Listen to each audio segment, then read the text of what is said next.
BPL এর উদ্বোধনী অনুষ্ঠানে সম্মান জানানো হয়েছে জুলাইয়ের গণ অভ্যুত্থানে শহীদ হওয়া কিছু সাহসী বন্ধুদের, যাদের আত্মত্যাগে নতুন এক বাংলাদেশ খুঁজে পাওয়া গেছে। নতুন করে বিপিএল এর স্বপ্ন আমরা দেখতে পাচ্ছি। ভাইয়া, আমি যদি শুধু প্রথমে আপনার কাছ থেকে শুরু করি যে জুলাইয়ের আন্দোলনের যে দুঃসহ স্মৃতি, সেই স্মৃতি নিয়ে কিছু বলতে চান কিনা, বা এবারের বিপিএল এ আপনাদেরকে যেভাবে সম্মান জানানো হলো সেটাকে আপনারা কিভাবে দেখছেন?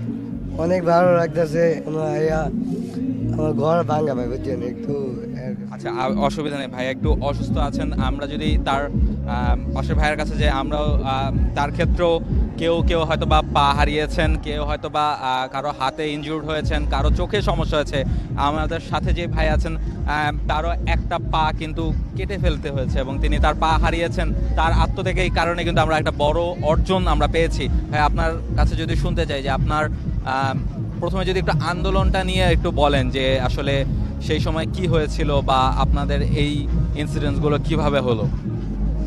আমি শুরু থেকে আন্দোলনে বের হয়েছি। আমার বাসা মিরপুর 2-এ। আমি 10 নম্বর থেকে আন্দোলনে যোগ দেওয়া শুরু করছি। তো আন্দোলনে বের হতাম স্বৈরাচারের দূষণের জন্য। 5ই আগস্ট আমার মিরপুর 2 মডেল থানার সামনে পুলিশের গুলিতে আমার আহত হই। 13ই আগস্ট আমার পাটা কেটে ফেলে। অনেক ডিপ্রেশনে ছিলাম, অনেক খারাপ অবস্থা ছিল, আমার পা লাগাই দিল। তো এখন বিপিএল এ খেলাবিতে আমাদের একটা দিচ্ছে প্রায় দীর্ঘ 5 মাস পরে। আমরা কোনো জায়গায় আমি অনেক ঘোরাঘুরি পছন্দ করতাম।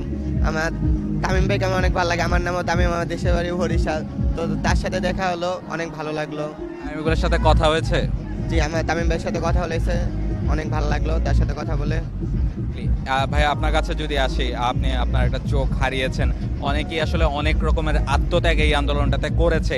আপনাদের এই আত্মত্যাগের ফলে এখন বিসিবি যেভাবে নতুন করে স্বপ্ন দেখছে বা পুরো বাংলাদেশি যেভাবে নতুন করে স্বপ্ন দেখছে, সেটাকে আপনারা কিভাবে দেখেন একটু যদি বলেন।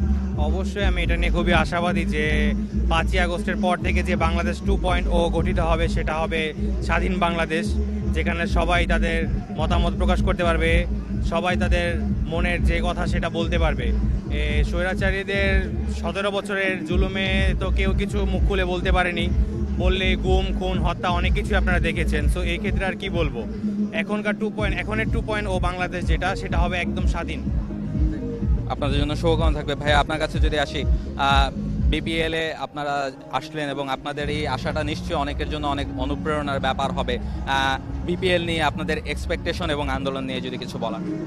প্রথমত বিপিএল নিয়ে যদি আমি বলতে চাই, আমাদের জন্য বিপিএল আমাদেরকে যেভাবে আপ্যায়ন করেছে, এটা আমাদের জন্য খুবই অতুলনীয়। এবং যেভাবে চারপাশে দেখা যাচ্ছে যে যারা আহতরা হয়েছে বা যারা নিহত, যারা শহীদ ফ্যামিলি রয়েছে, তাদের হয়তো মূল্যায়নটা আস্তে আস্তে চলে যাচ্ছে। মানুষ হয়তো আর আগের মতো সে ভ্যালুটা দিচ্ছে না। এরাই যে অরিজিনাল আন্দোলনের স্টেক হোল্ডার, এরাই যে অরিজিনাল আন্দোলনের ফ্রন্ট লাইনার ছিল, তারা হয়তো অনেকেই ভুলে যাচ্ছে। তো এই জিনিসগুলো দেখলে খারাপ লাগে। তো এই বিপিএল যে ইনিশিয়েটিভটা নিয়েছে, সবাইকে আবার মনে করিয়ে দেয়া যে না, এরা হচ্ছে আমাদের নতুন বাংলাদেশের একমাত্র কারিগর, এবং তাদের জন্যই হচ্ছে আমরা এই একটা সুন্দর একটা বাংলাদেশ পেয়েছি, যেখানে হচ্ছে মানুষ নির্দ্বিধায় নিশ্চিন্তায় হচ্ছে কোনো ধরনের ব্যাক স্পেস না চেপেই হচ্ছে যে তারা যে কোনো কমেন্ট করতে পারে, যে কোনো কথা বলতে পারে। এবং আরও ভালো লাগে যে যখন হচ্ছে আগে এই জেনজি জেনারেশন, যাকে হচ্ছে টিকটক জেনারেশন বা গেমিং জেনারেশন বলা হয়, এরা হচ্ছে যখন আগে এই টঙের দোকানে যখন হয়তো তারা গেম নিয়ে কথাবার্তা বলতো বা টিকটক নিয়ে কথাবার্তা বলতো, তারা এখন নতুন বাংলাদেশের স্বপ্ন দেখে। যখন হচ্ছে আমি যখন এই যে ঘুরে ঘুরে যাই বা হাঁটি, চারপাশে মানুষের মধ্যে যখন এই ধরনের একটা স্প্রিয়া দেখা যায়, তখন আসলে আমার অনেক ভালো লাগে যে আচ্ছা ঠিক আছে, না আমরা হয়তো নতুন একটা, আমরা কতটুকু চেঞ্জ আনতে পেরেছি বাংলাদেশে, এটা আমরা আসলে নিজেরাই জানি না। কিন্তু এই যে চেঞ্জগুলো এসেছে, এটার জন্যই আমরা আসলে নতুন একটা বাংলাদেশ আমরা পেয়েছি আমরা মনে করি। এবং এটাই হচ্ছে আমাদের সেই বাংলাদেশ 2.0। ইনশাল্লাহ ভালো কিছু একটা হবে, এটাই আমরা আশাবাদী। Thank you much. এই ভাইদের যে আত্মত্যাগ, সেই আত্মত্যাগ নিশ্চয়ই বাংলাদেশ আরও অনেক দূর এগিয়ে যাবে। সেই আত্মত্যাগের ফল নিশ্চয়ই আমরা পাবো, সেই প্রত্যাশা রেখে এখন পর্যন্ত শেষ করছি। For more updates, subscribe to our YouTube channel and click on the bell icon. Follow us on Facebook and Instagram.